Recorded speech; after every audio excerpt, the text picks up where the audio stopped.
And now, back with Arts and Crafts with Atticus. Okay. Thanks. I know. Okay. So today I have a very special little arts and crafts project that we're going to do. And today we're actually going to be building the Mario and Luigi Paper Jam paper figure. Alright, so we're going to put Luigi's head together there. Our head is finished, just like that. So now he has a little, oh, well, it's really fragile, but now he has like a little hat bill thing. Okay, so now I have his shoes attached to the base. Come on, Luigi, you're better than this. Now we have our armless Luigi. This is insanely flimsy. Okay, so that's one arm. Rinkadinkly enough. Last arm here. And I rip it. I'm so sorry, Luigi. I did not mean to rip your arm. Oh, it's in like the worst spot too, because it's like super visible. And you have your final product. A very rickety, probably going to break in 5 seconds Luigi. Well guys, that is actually all we have for today with Arts and Crafts with Atticus. Thank you guys so much for being a part of the show. Always remember to stick around for a message from our sponsors. And until next week, goodbye. What is going on, guys? We are back today with another video. Today we're actually going to be doing a special versus video between two Pokemon that are very, very close in terms of performance. And I kind of wanted to dig a little bit deeper into these Pokemon to figure out which one kind of actually does have a slight advantage over the other one, and if there even is one. So today we're actually going to be going over Magneton and Magnezone. So Magneton here rocking a 223 on attack, 169 on defense, and 137 on attack. Magnezone here actually beating us out here with a 238 on attack, 205 in defense, and 172 in stamina. Now to get into the Great League with these Pokemon, a 0 on attack, 15 defense, 15 stamina at 22.5 will yield you a 1497 with Magneton. A 0 on attack, 13 defense, 15 stamina at 17.5 actually does hit an even 1500 there.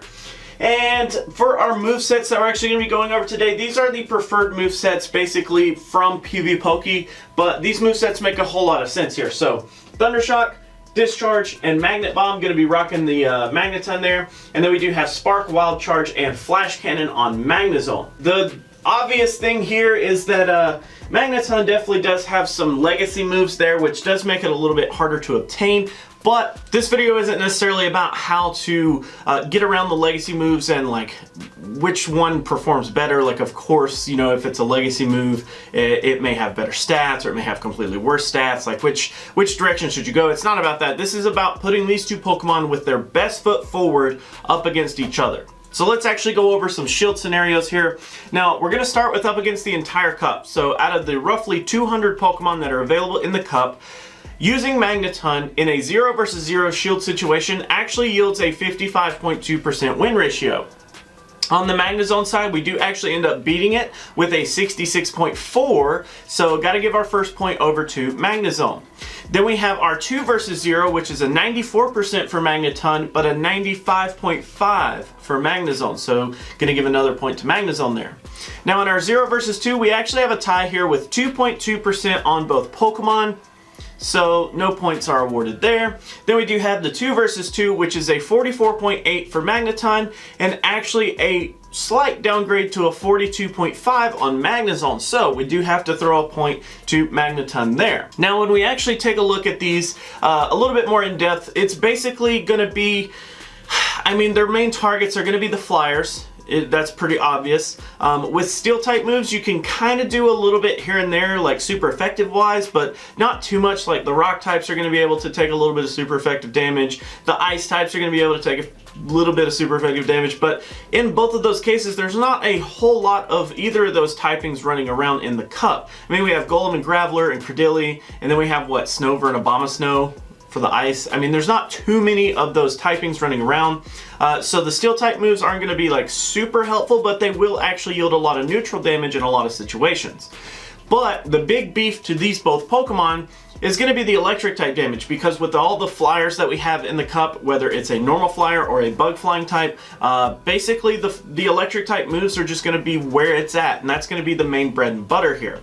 And considering that both of these Pokemon do have a steel and electric typing, we do have some problems with some ground type moves, but there's not too many of those out there other than what? Bulldoze on Vigoroth. We've looked at Kangaskhan that has some, and I feel like there was another one that we looked at recently that may have a ground type move.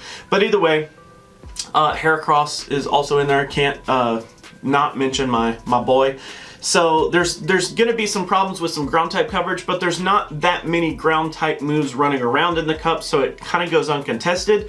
But because we do carry that steel typing, we do have a big problem with the fighting types. So that's why some of these numbers are so either really, really good or really, really bad. Like the 94 and 95.5 in that 2 versus 0 is pretty gnarly. That's a lot of Pokemon. And the main ones that we lose to are Pokemon that can utilize either ground type moves or fighting type moves to combat what we're actually weak to.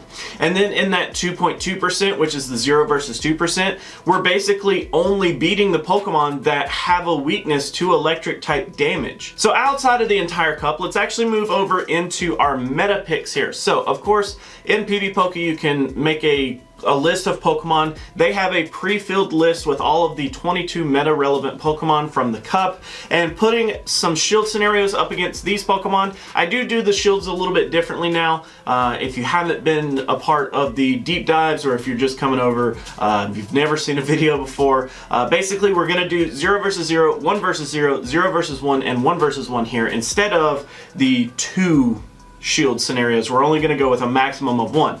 And what that means is that basically these are a lot more likely scenarios that you will encounter inside of an actual tournament. And since the meta Pokemon are the ones that you're more likely to encounter in a tournament, it just kind of made sense to go with those here. I definitely do like to talk a little bit about the 2 versus 0 and the 0 versus 2s, because it does reveal some hard counters that we're good up against, or some hard counters that we're going to be facing. So I do think that those are quite important to take a look at, and I encourage you to at least look at the information. It's generally gonna just kind of like, oh, okay, that's my hardest counter, but it's gonna be like a super off meta Pokemon and something that you probably will never encounter, but it's at least nice to know in case it does happen. So in the meta section here, we do start with our 0 versus 0, which we're actually tied here with a 63.6% on both Pokemon.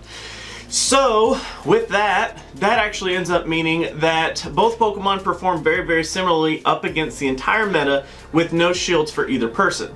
Now in our next shield scenario, we have a 1 versus 0, which is where I'm actually going to be able to use a shield, but my opponent isn't going to use any shields. So either they have no shields to use, or they're choosing to not use a shield on the Pokemon that we're going up against. In the Magneton matchups here, we do have a 90.9%, which is pretty freaking awesome. And over in the Magnezone, we actually have an 86.4. So we do have to give a point to Magneton there. Our next shield scenario is the 0 versus 1, which is where my opponent is now going to be able to use a shield, but either we don't have a shield or we're deciding not to use a shield up against the opposing Pokemon here. In the Magneton, we actually have a 22.7, and we actually do just a little bit better with Magnezone, bumping up to 27.3. So, gotta give a point to Magnezone there. Next, we do have the 1 versus 1, which is where we're both going to be able to use 1 full shield for each of our Pokemon. And in the Magneton, we actually end up with a 50%. Over on the Magnezone side, we do actually do a little bit better with a 59.1, so we got to give a point to Magnezone there. So, if you haven't figured this out, points actually don't matter, it's just a talking point. All in all, Magnezone is going to be better in 1, 2, 3, 4 scenarios out of the 8 different shield scenarios that we've looked at today. Whereas Magneton is clearly better in 1, 2, 3 of them, and we do have 1 tie. So Magnezone, based on shielding scenarios, does seem like just the tad bit better choice here. But what if we actually take a look even deeper? Alright, as most versus videos end up, we actually do have a spreadsheet that we're going to be taking a look at today. And I will link this spreadsheet down in the comments. I'm usually kind of slow at that, but if this video goes live and it's not in the comments, holler and I'll hear you, I'm sure. So We're actually going to start on the cup page here, and the cup page actually has every single Pokemon in the cup that we can run a simulation against to see how we're actually going to do up against those Pokemon. So, at the very top here we do have Magneton and Magnezone, and we do have a 0 versus 0 shield situation. So as you can see, we do have battle ratings for Abomasnow here. You can see that Magneton actually ends up losing with a battle rating of 478, but Magnezone actually ends up winning with a 690. So what that ends up doing is it colors these battle ratings either red or green. But it's not actually based on which one we lose or win up against. Like if you look at Apom here, we both win. Magneton with a 693, but Magnezone with a 685.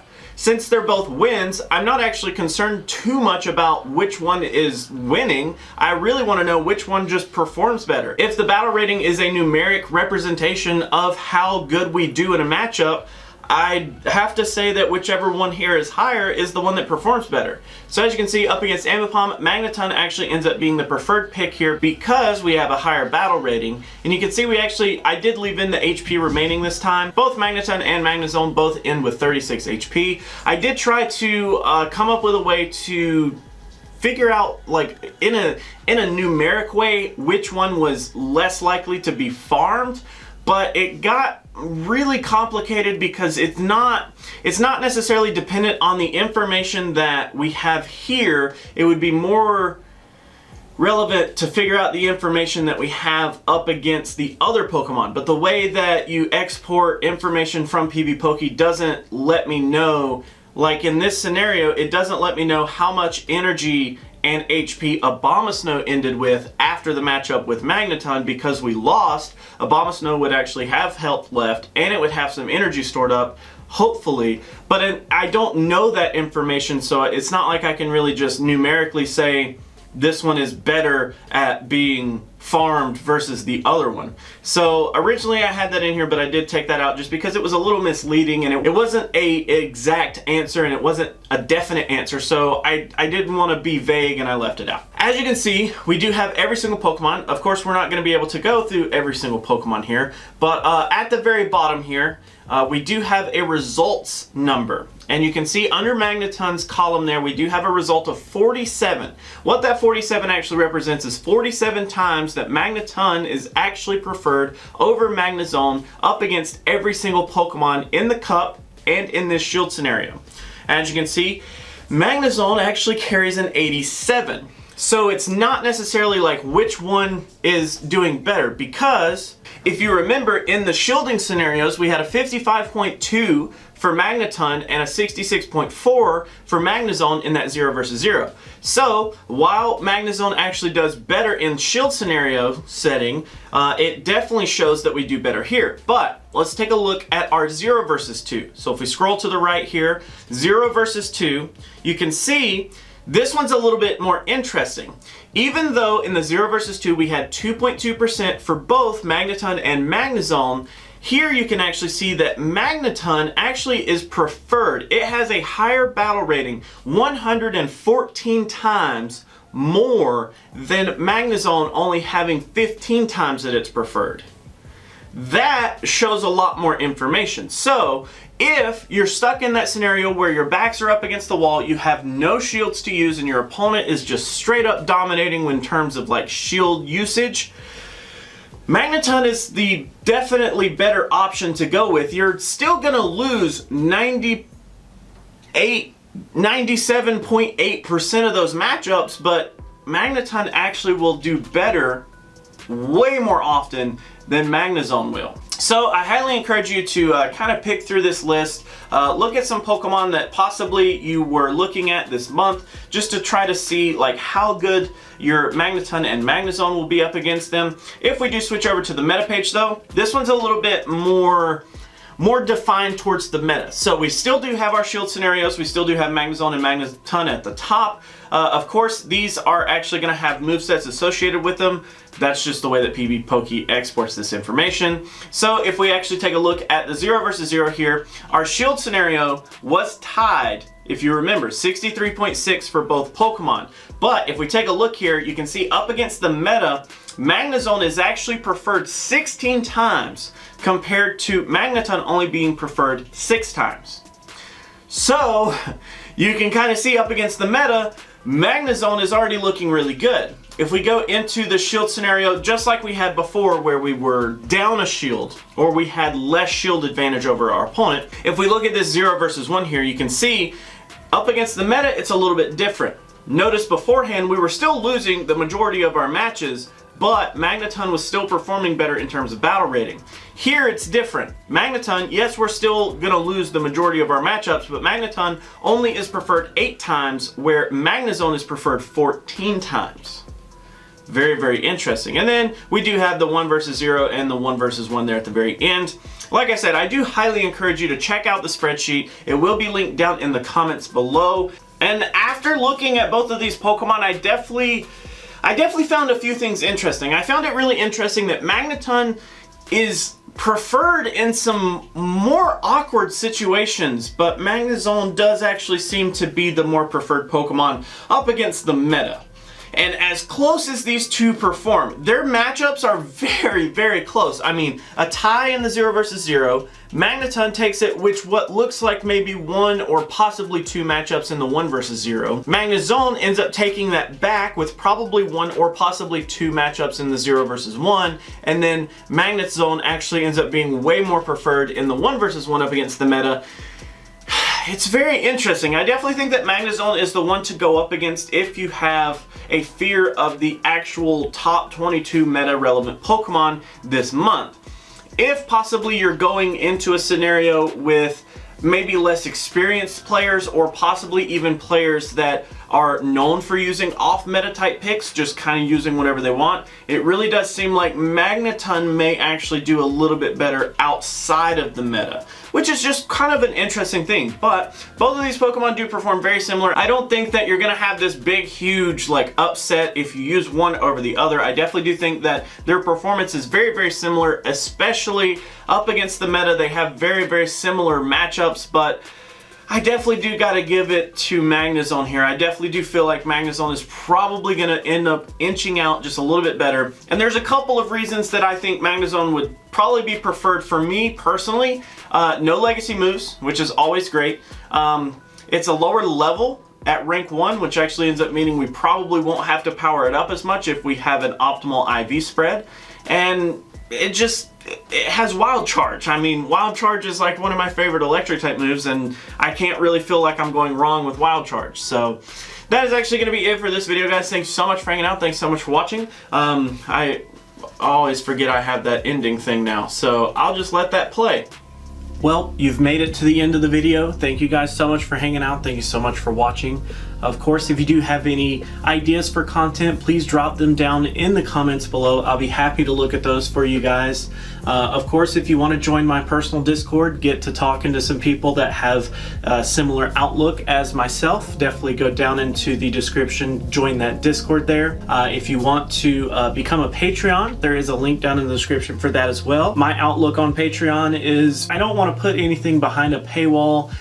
This is what I do. You guys get every bit of what I make, and I don't want to limit that to someone else just because they can't pay for something. I didn't think that was fair. If you want to be a Patreon, just know that you're literally doing it from the kindness of your heart, wanting to support me, and I appreciate that. You don't even understand how much. There are a couple of other options if you would like to join the community here on YouTube. It's very similar to a Twitch-like subscription where it's a dollar amount per month depending on where you live. And then that monthly fee basically gets funneled to me every month. And you do get a couple of special perks here on YouTube, like some badges and some emojis or whatever. Honestly, I think those are only for live streaming. So that may not be the way that most people want to go, but that's an option if you want to. Other than that, if you'd like to follow me on Twitter, that link is actually going to be down in the description as well. And until our next video, guys, that should be it. Thank you so much for watching and hanging out. And until our next video, I will catch you then.